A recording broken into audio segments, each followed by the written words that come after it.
시간에는 지수함수라는 개념하고요. 이게 수학에서 하는 거죠. 영어로는 이제 엑스포넨셜이라고 하는데요. 무지 많이 쓰는 용어입니다. 지수함수라는 용어하고 장과의 시대, 트랜지언트 어드밴티지라는 내용 같고 이게 비즈니스를 어떻게 바꿔놓는지 그리고 이게 왜 우리가 상시 혁신을 요구하는지 그 얘기를 나눕니다. 그러니까 이번 강의하고 다음 강의는 인터넷 비즈니스 경영학 강의라고 보시면 됩니다. 그러니까 비즈니스 할 때 많이 도움이 됩니다. 지수 함수를 이해하기 위해서는 디지털이 무엇인지 예전에도 잠깐 얘기했던 걸 개념을 살짝 살펴봐야 됩니다. 디지털은 0과 1로 이루어진다고 했잖아요. 0과 1을 조합해서 우리가 상상하는 무엇이든지 만드니까 이거는 이제 수학으로 따지면 이진법이죠. 전공자들이 잘 아는 이진법. 이진법인데 이런 식으로 계산을 하는 게 아니라 십진법처럼 계산을 하는 게 아니라요. 이거는 암호화를 하는 겁니다. 지난주 설명한 것처럼 암호화를 하니까 이거 코딩이라고 그러죠. 그래서 이거 수치를 따지면 2의 계수 2의 자승으로 따지죠. 그래서 이게 어떻게 늘어나냐면은 신지법은 눈에 보입니다. 이렇게 두 개 가니까 보이는데 이거는 이제 2의 2승, 2의 4승, 2의 8승 이렇게 넘어갑니다. 그러니까 지금 64비트 세상이잖아요, 우리가요. 곧 128비트 세상이 되잖아요. 그건 2의 64비트에서 2의 128비트가 되는 겁니다. 8자승이 되는 거예요. 그러니까 이게 이제 아날로그 시대하고 다른 거거든요. 이런 식으로 지금 64비트니까 여기에 와 있잖아요. 그러니까 128비트 세상이 되면 2에 118자승이 되니까 이거는 34간이 됩니다. 이렇게 보면 여기로 가 있죠. 그렇죠? 여기서 여기로 뛰는 거니까 이 얘기는 뭐냐면요. 대개 한 10년 주기로 이게 우리가 비트가 한 번씩 업그레이드 되죠. 업그레이드 되니까 10년 단위로 1850병의 경우일수록 우리 기술을 0과 1의 조합으로 우리 상상력을 기술이 수용할 수 있는 게 저게 34간에 이르는 그런 수용 능력이 생긴 거예요. 기술에서. 우리가 상상하는 무엇이든지 일어나는 거죠. 그래서 128비트 세상이 되면은 내가 보기에는 이제 양자 컴퓨팅도 상용화가 되고 그러면 우리가 상상하는 모든 게 그리고 일반 인공지능 알고리즘이 거의 우리 삶과 같이 움직이는 그 단계로 되지 않나. 그래서 이렇게 이진법처럼 움직이는 거를 지수함수라고 합니다. 그래서 우리 주위에서 벌어지는 거는 뭐든지 지수함수적으로 이루어집니다. 디지털은 지수함수적으로 이루어지죠. 그래서 여기서 실수가 있습니다. 대부분의 기존 기업들이 리더들이 살아남지 못하는 이유는 매니지먼트를 잘하거든요. 매니지먼트는 지수함수가 아닙니다. 그는 단순히 효율하거든요. 10%에서 20% 늘어나고 20%에서 30% 늘어나고. 근데 지수함수적인 성장은 뭐냐면요. 지금 1시간에 내가 핀을 만든다. 대형 핀을 만든다. 1시간에 100개를 만든다. 그러면 산업화 시대 매니지먼트는 그걸 어떻게 110개 만들까? 150개 만들까? 그래서 구성원들한테 인센티브도 주고 그거를 약간 자동화해서 빨리 돌리고 하는 거거든요. 근데 그거 갖고는 이런 지수함수적인 기술이 빨라지는 세상에 버틸 수가 없거든요. 그래서 지수함수적인 세상에서는 핀을 1시간에 10개 만드는 데서 1시간에 10,000개, 10만 개 이렇게 올라가야 됩니다. 그러니까 비즈니스 모델을 꿈꾸는 것도 내가 시장에서 들어왔어요. 근데 내가 지금 시장에 기존 사업자들이 피자를 이렇게 만드는데 기존 사업자들이 피자를 1시간에 3판을 만드는데 내가 이렇게 하니까 4판을 만든다. 대부분 그렇게 들어오거든요. 근데 그게 산업화 시대는 먹혔어요. 근데 지금은 택도 없습니다. 왜냐면요, 그 10%, 20%는 하루 만에 다 뒤집어져요. 기술이 매일 업그레이드 되니까. 그게 업그레이드 개념이거든요. 그래서 내가 다른 사람들이 1시간에 3판 만드는데 나는 30판을 300판을 만드는 기술을 만들었다. 그랬을 때 그 비즈니스가 가능한 거예요. 근데 그것도 쉽지가 않습니다. 그것도 여기 키신톡처럼 조그맣게 벤처를 시작을 해서 거기서 계속 업그레이드 해가면서 그게 이용자하고 맞아떨어져야 대박이 터지거든요. 그래서 여기서는 대박이 터지느냐 아니냐만 나와요. 왜냐면 그걸 해서 이용자하고 맞아떨어지면은 이게 효율성이 100배, 1000배로 올라가거든요.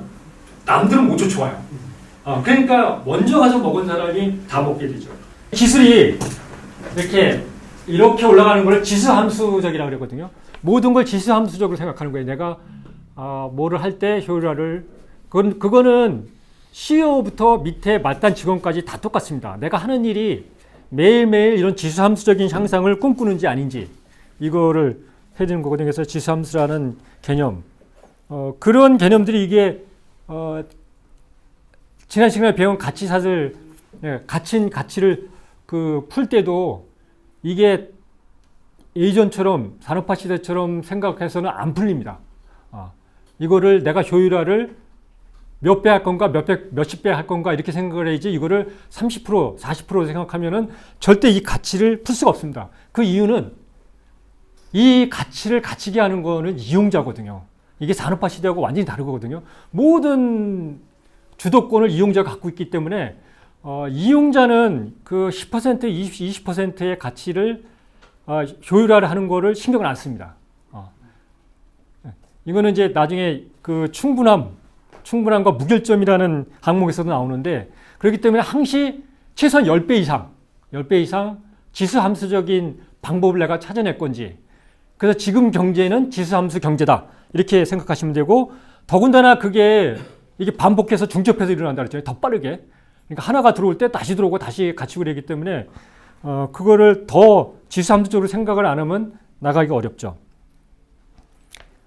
이게 이제 기술을 받아들이는 것도 예전에는 저렇게 A는 무조건 사는 사람이고요.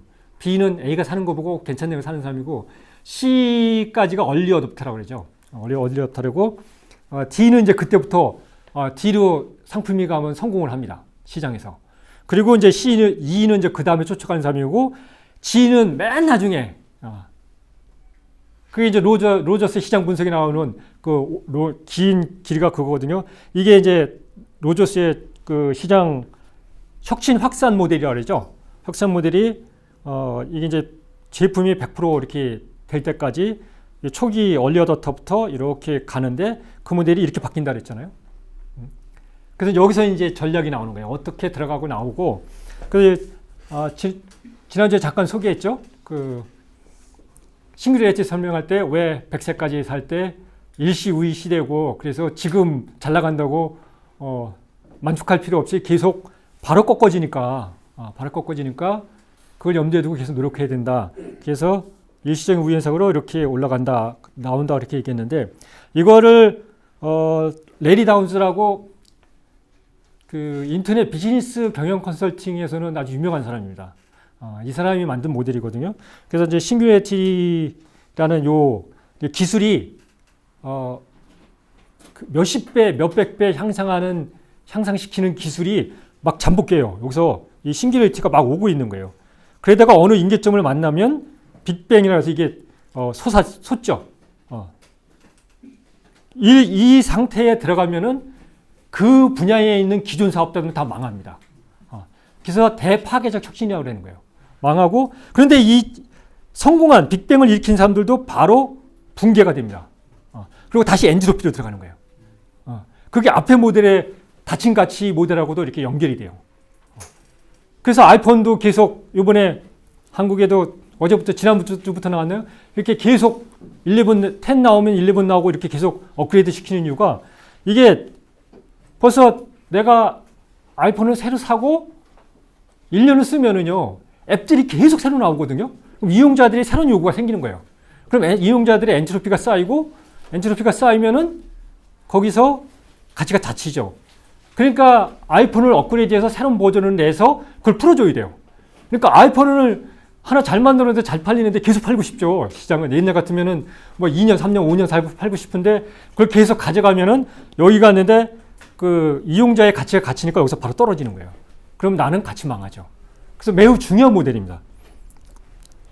그래서 예전에는 초기 기술 선두자에서 초기 채용자에서 후기 사용자까지 이렇게 갔지만, 지금은 초기 기술 채용자, 이게 이제 빅뱅이 벌어지기 바로 그 단계죠. 이 기술이 몇십 배, 몇백 배 향상시키느냐 아니느냐, 그 싸움을 하고 있는 거죠. 근데 사실은 우리가 성공한 것만 봐서 그렇지 실리콘밸리에서도 성공 확률이 1%가 안 됩니다. 1000개의 기업이 있으면 그러니까 벤처기업이 나오면은 한 두세 개 성공해요. 나머지는 이 단계에서 다 소멸을 해요. 근데 그걸 만나는 사람들이 올라가는 거죠. 그러니까 초광범위 소비자 시장에 바로 만나버려요. 그리고 다시 꺾어지죠. 소멸하죠. 그러니까 시장 구분이 여기서 이렇게 바뀌는 거죠. 그러니까 겁나죠. 이 기존 사업자들은 겁나는 시장이 되고, 이게 실제로 처음 이런 모델을 보여준 게 닌텐도 모델이죠. 닌텐도 모델이 1000개, 그 단계 나오면 1000개 꺾어지고, 그 단계 나오면 꺾어지고, 이렇게 이때부터 시작해서 윈도우 시리즈부터 시작해서 아이폰 이런 모든 것들이 이런 모델을 그리고 있죠. 계속 올라갔다가 바로 꺾어지고, 올라갔다가 바로 꺾어지고. 그래서 계속 내가 업그레이드를 안 시켜주면은 힘든 그런 생각이고요. 잠깐 우위 시대라는 트랜지션 어드밴티지라는 용어는 아까 빅뱅 디스럽션, 그러니까 대파괴적 혁신이라는 말은 그 레리 다운스라는 경영 컨설턴트가 만든 용어고요. 이거는 이제 그 컬럼비아 대학교의 리타 맥그레스 교수가 만든 거든요. 이 두 사람의 책이 다 한국에 번역되어 나와 있습니다. 경영학에 관심 있는 사람들은 찾아 읽어봐도 괜찮아요. 이 양반은 이제 경영학자니까 경영학 입장에서 트랜지션 어드밴티지를 진단하는 실용적인 방법을 제안했어요. 그래서 내 사업이 지금 잘 되고 있는데 이게 올라갔다가 지금 침몰 단계에 오는지 안 되는지, 이게 너무 이렇게 상어 진흙물처럼 이게 곡선을 급하게 그리니까 예측이 안 되잖아요. 그래서 예측하는 방법이거든요. 첫 번째가 내 스스로 우리 회사 서비스나 제품을 구매하는지. 예를 들면 현대자동차 직원이 현대차를 안 사는 거예요. 그러면 그 제품은 뭔가 이제 꺾어질 단계에 들어간 거예요. 그 다음에 이전보다 더 투자를 하는데 결과는 더 안 좋아지는 거예요. 그냥 현상을 유지하거나. 지수 함수적인 성장을 해야 된다 그랬잖아요. 항시 이렇게 올라가야 되는데 그냥 현상을 유지하거나 오히려 조금씩 꺾어지는 거죠. 지금 대한민국의 기존 미디어 기업들이 다 그 상태에 들어갔죠. 그럼 어려운 거고요. 그리고 고객들이 더 싸고 더 심플하고 이런 것들 다른 데서 막 찾는 거예요. 그러니까 우리 거보다. 예전에는 싸면은 나쁜 거다, 기능이 떨어진다 그랬는데 싼데도 우리 비싼 오래된 제품을 더 대체를 하는 거예요. 그런 거를 이용자들은 기가 막히게 찾습니다. 그죠? 해외 직구가 다 되니까 요새는 그런 것도 생겼더라고요. 그 현대해상에서 서비스를 해외 직구 대상자들을 위해서 이게 외국에서 구입하면 거기서 배달하고 이런 게 국제 화성으로 화물로 넘어가잖아요. 그러니까 자기네 거점을 이용을 해서 우리가 직구를 해서 그쪽으로 넘겨주면 걔들이 집까지 택배를 보내주더라고요. 이런 온갖 방법들을, 싸고 더 편리한 방법들을 이용자들이 찾아내거든요. 그럼 이용자들은 정보를 마음대로 선택할 수 있기 때문에요. 그렇게 하고요. 그리고 경쟁이 우리 분야에서 나오는 게 아니에요. 방송사도 따지면요. KBS 경쟁이 MBC, SBS가 아니라 어디예요? 유튜브. 이렇게 나오는 거예요. 전혀 다른 분야에서 나오는 거죠, 경쟁자가. 그리고 고객이 더 이상 우리가 이제 아이폰이 지금 그 상태가 됐죠. 아이폰이 나와도 별로 흥분을 안 하는 거예요. 그래서 아이폰은 기존 거를 유지하는 거지 아이폰 갖고는 애플이 성장할 수가 없습니다. 다른 사업들을 갖고 지금 커가고 있고 끊임없이 다른 사업들을 추가하고 그러는 게 아이폰 갖고는 이제 더 이상 그 일반 상품화가 돼서 고객들을 흥분시킬 수가 없죠. 그리고 우리 회사에 신입사원이 오는데 예전에는 제가 방송사에 입사하고 그때 한 10년, 15년 후배들 들어올 때 보면은 정말 언론고시라 그래서 대단했습니다. 근데 요즘은 안 그렇더라고요. 그러면 그 산업이 어려워지는 거예요. 그죠? 그리고 우리 회사의 우선 인력이 떠나는 거예요, 자꾸. 떠나는 거예요. 이런 징조가 보이고, 그리고 주가가 지속적으로 낮게 평가되고, 이제 이런 현상들이 보면, 우리 회사는 이미, 우리 사업은 잠깐 우위 시대에 들어갔다. 이제 곧 소멸된다. 그렇게 생각하고, 그다음부터 전략을 세워야죠. 이 전략이 매우 중요합니다. 레리 다운스는 이게 복잡하게 했어요. 그래서 이걸 다 설명하면 너무 어려워서 이 모델을 나중에 줄게요. 이 개념을. 그래서 이걸 간단히 내용만 얘기하면은 1번은 저 같은 사람을 트루스텔러라 그래요. 그러니까 진실을 말해주는 사람인데 디지털 시대는 두 부류가 필요합니다. 저같이 전략을 얘기해주는 사람하고요. 시장을 제대로 객관적으로 분석해서 전략을 말해주는 사람이 있고 이게 바로 적용이 되지 않습니다. 그걸 실행가가 필요합니다. 프랙티셔너라고 그러는데 그래서 CEO나 임원들은 프랙티셔너죠. 그래서 프랙티셔너들은 트루스텔러한테 얘기를 듣고 자기의 방향을 고민해야 되는 거예요. 이제 그게 제일 중요하고요. 그리고 그 다음에 이제 올라갈 때는 남들이 못 쫓아오게 확장을 지수함수적으로 해야 돼요. 여기는 지수함수적으로 해야 됩니다. 그래야 이게 제대로 도약을 할 수가 있어요. 그리고 떨어질 때는 이때부터 고민을 하는 거예요. 이제 이 영역에서는 기존에 내가 갖고 있는 자산이 이게 보통 레거시 에셋이라고 하는데요. 이게 유물 자산이 되지 않게 나중에 처리하기가 무지 없고 시기를 놓치면요 처리하기가 어렵거든요. 여기는 어떻게 그걸 처리할 거예요. 예를 들면은 그런 것들이 이제 트위터가 그 상황이 됐거든요. 대개 전략이 벤처를 해서 성공을 하면 두 가지 전략입니다. IPO, 기업 공개를 해서 주식을 뻥튀기해서 엄청 부자가 되거나 아니면 내 거를 비싸게 다른 회사에 파는 거예요. 근데 트위터는 파는 걸 멈추고 자기가 자기 일을 갔죠. 기업 공개하고. 그런데 지수함수적인 성장을 멈춰버렸죠. 그럼 여기서 어떤 문제가 생기냐면요. 팔 수가 없어요. 기업 가치가 수십조가 되니까 그걸 살 기업이 없어요. 이 상황에서는 그게 되는 거예요. 출구 전략. 여기서는 이제 마지막에 그것도 놓쳐버리면 이제 다 분해하고 나머지는 버리고 그래도 남는 핵심 다른 데서 필요한 부품별로 핵심 기술들이 있거든요. 이거를 나눠서 파는 거예요. 코닥 같은 데가 다 그렇게 했죠. 코닥 망하면서 이미지 프로세싱 기술이라든가 이런 것들을 각 이렇게 나눠서 파는 이런 전략이 필요하는데 그러면은 혁신 그러잖아요. 산업화 시대 혁신은 한마디로 얘기하면 구조조정입니다. 왜 구조조정이냐면 산업화 시대는 이익을 극대화하는 거예요. 디지털 시대는 가치를 극대화하는 거고 산업화 시대는 이익을 극대화하는 건데 이익을 극대화하는 거는 간단합니다. 매출을 늘리거나 비용을 줄이는 거예요. 근데 시장이 어느 정도 매출이 늘리기가 내 마음대로 안 되죠. 그러면 비용을 줄이죠. 그러니까 비용을 줄이는 게 산업화 시대 혁신입니다. 그러니까 인력 구조 조정하고 그 비용의 가장 큰 부분을 차지하는 인력을 구조 조정하고 사업을 구조 조정해서 비용을 줄이는 거. 이게 혁신인데 디지털 시대는 완전히 반대입니다. 디지털 시대의 혁신은 산업화 시대의 발명, 제품을 만드는 거하고 같은 개념입니다. 새로운 서비스를 다시 지수함수적으로 올리는 거를 혁신이라 해요. 그래서 디지털 시대의 혁신이 뭐냐?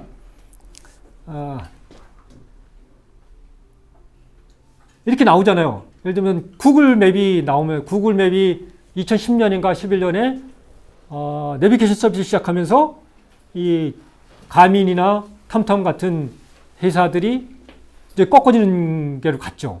그리고 대한민국도 아이나비가 잘 나가다가 이제 더 이상 망하게 됐죠. 이때 전략을 펴야 되는 거예요. 이때 잘못 시기를 놓치면 아까처럼 나중에 기회 다 놓쳐버리고 아무것도 안 되죠. 코닥이 그렇게 됐죠. 코닥은 이미 1970년대 디지털 카메라를 만들었습니다. 기술을 만들었는데 그때의 코닥의 임원진들이 실수한 이유는 아까 얘기한 지수함수적인 성장을 디지털은 지수함수적인 성장을 한다는 거를 인식을 못했어요. 뭐냐면 그 당시에 디지털 카메라의 용량이라는 게 0.003메가 이래요. 그러니까 그게 그 다음에 2배로 높아졌다 그래도 0.006메가예요. 그러니까 이거는 뭐 카메라가 아니죠. 그러니까 임원들이. 그런데 그게 2의 자승으로 커진다는 걸 인식을 못한 거예요. 후지 필름은 그걸 인식을 했죠. 그래서 자기네가 업종 변화를 했죠. 근데 코닥은 그러다가 2012년에 망했죠. 그러니까 지수함수라는 게 이때부터 나온 거예요. 그래서 2012년에 망하고 한때 종업원이 120만 명이나 가고 12만 명이나 가고 주가도 거의 100달러까지 가던 회사가 지금은 존재가 없죠. 그래서 디지털 시대의 혁신은 뭐냐면요. 지금 잘 나가더라도 내일 이게 대파기적인 혁신을 겪을 건가 아닐 건가를 미리 내다보는 거예요. 그러니까 리더들의 역할이 무지 중요하죠. 그러니까 리더뿐만 아니라 전업 실무에 있는 그 현장에 뛰는 구성원들까지도 끊임없이 내가 하는 일을 고민해야 돼요. 이게 내 그런 지수함수적인 성장이 가능한 건지 아니면 다른 사람 그거에 당할지 않을지를 해놓고 이거는 그런 변화가 있다. 그러면 내가 지금 잘 나가더라도 잘 나가는 사업을 접고 미래를 위해서 투자하는 게 혁신입니다. 이거는요, 산업화 시대 인력을 잘라내는 것보다 더 힘들어요. 말은 쉬워도요, 지금 내가 현금이 우리 회사 매출의 30%를 들어오는데 그걸 접는다. 그거 결정할 CEO 거의 없습니다. 보잉이 지금 어려워진 이유는 그거거든요. 보잉은 지금 거의 흔들흔들합니다. 737 맥스라고 그 소형기가 사고를 내면서 그게 전 세계에 있는 모든 737 그 맥스 비행기가 수천 대가 다 3월부터 지금 땅에 있거든요. 왜냐면 기기 결함으로 사고가 2번이나 연속 생겨갖고 그런 것들이 다 그거거든요. 내 현금 흐름이 지금 좋으니까 그걸 못 버리. 근데 그거 버리기 쉽지 않죠. 그러니까 사실 디지털 시대 혁신은 무지 어렵습니다. 이걸로 성공한 회사가 있습니다. 이 회사가는 뭐냐면요. 필리스 라이팅이라고요. 이 전등 만드는 회사입니다. 이 회사는 오래전에 텅스텐이 이미 자기네 매출의 30%를 넘었어요. 그런데 에너지 절약 때문에 난리가 났잖아요. 전기차도 그것 때문에 나온 거고. 그래서 이거는 환경적으로 안 좋거든요. 그러니까 이거는 미래로 갈수록 꺾어지는 사업이구나. 이거는 퇴출해야 되는 사업이다. 그러니까 매출이 30%가 넘는데도 자기네가 이거를 포기를 합니다. 우린 접는다, 텅스텐을.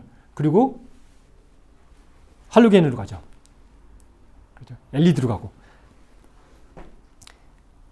여기서 멈추는 게 아니에요. 이 사람들은 정부를 로비해서 거꾸로 갑니다. 정부를 로비해서 이렇게 연료 효율이 낮고 비환경적인, 환경 비친화적인 사업을 접도록 로비를 합니다. 그러니까 규제를 만들도록 하는 거죠. 반대로. 대부분 규제를 풀어달라고 로비를 하는데 반대로 합니다. 그러니까 이 회사는 지금도 무지 잘 나갑니다. 반대로 미국의 미국 우정국이라고 있죠. USPS라고. 여기는 지들이 로비를 해서 카운티라고 그러죠. 걔들. 우리도 따지면 동마다 우체국을 하나씩 의무적으로 설치하게 로비를 한 거예요. 그래서 하나씩 다 설치를 했어요. 근데 뭘로 다 넘어갔어요? 이메일로 다 넘어갔죠. 자기들 그걸 접어야 되는데 법 때문에 못 접는 거예요. 이게 출구 전략이 무지 힘들거든요. 그래서 조직 전략도 마찬가지예요. 기존 전략과 새로운 조직을 해서 여기를 새로운 조직으로 시험을 해서 어떻게 거기에 대응해서 성공하면 이걸 이쪽으로 옮기나 이런 이것도 구성원들이 다 기존 걸 다 버려야 되는 거거든요. 그래서 디지털 시대 혁신이 무지 어렵습니다.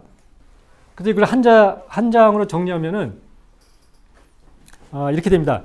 기존 사업자들은 이거는 이제 스타트업들도 고민을 계속 해야 되는 거죠. 계속 바뀌니까 어떻게 하냐면 기존 사업은 투트랙 전략이에요.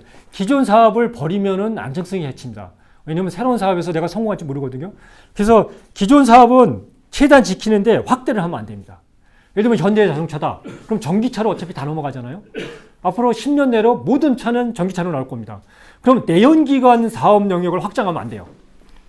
이게 무지 어려워요. 왜냐하면 그쪽에 근무하는 사람들은 자기네 생명이 걸려 있거든요. 그러니까 어떻게든지 확장하려고 그러죠. 이걸 회사 전략으로 어떻게 그걸 막고 확장을 못하게 하고 최대한 지켜라. 이렇게 하는지. 그리고 이제 새로운 영역에서 온라인이나 모바일 영역, 디지털 영역에서 새롭게 계속 시도를 해야 돼요. 왜 이게 시도가 필요하냐면요.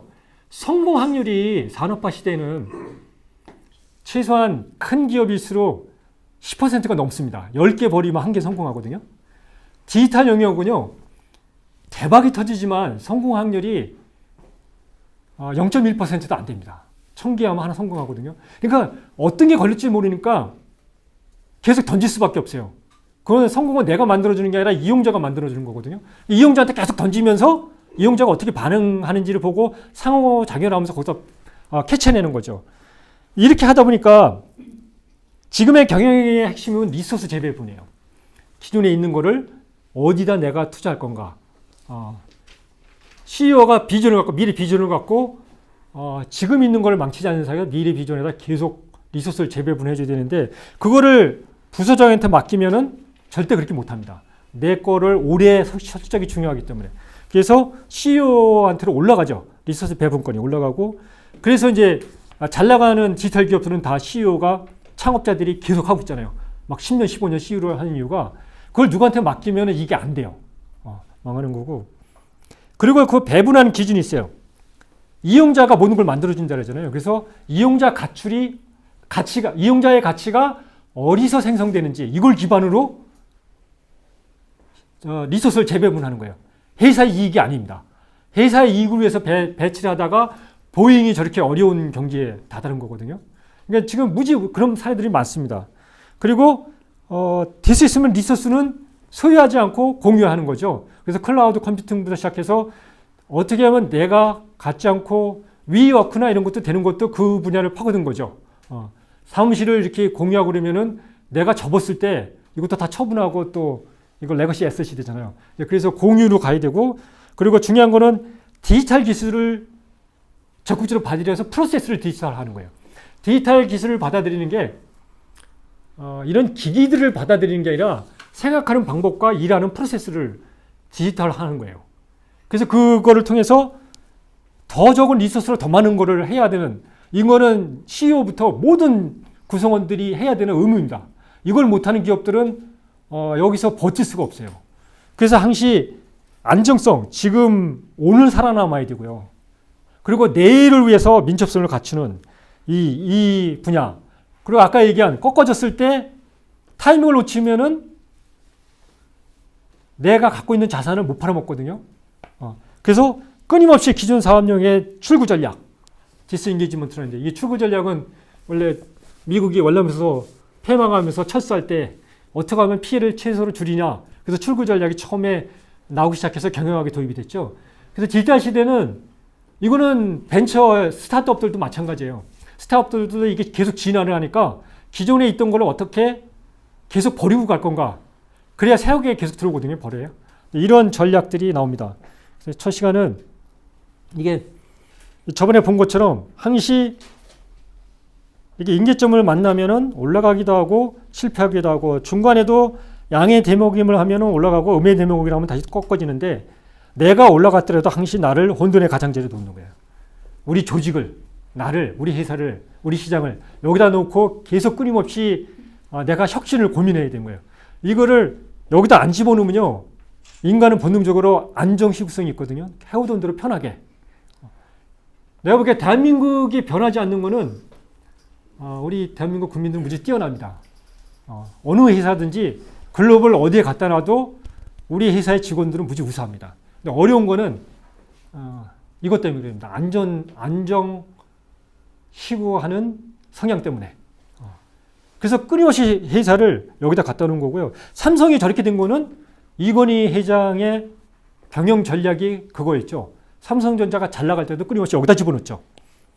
계속 위기론을 집어넣고 위기론의 종류를 바꿔가면서 직원들을 계속 이 혼돈의 가장자리에 집어넣죠.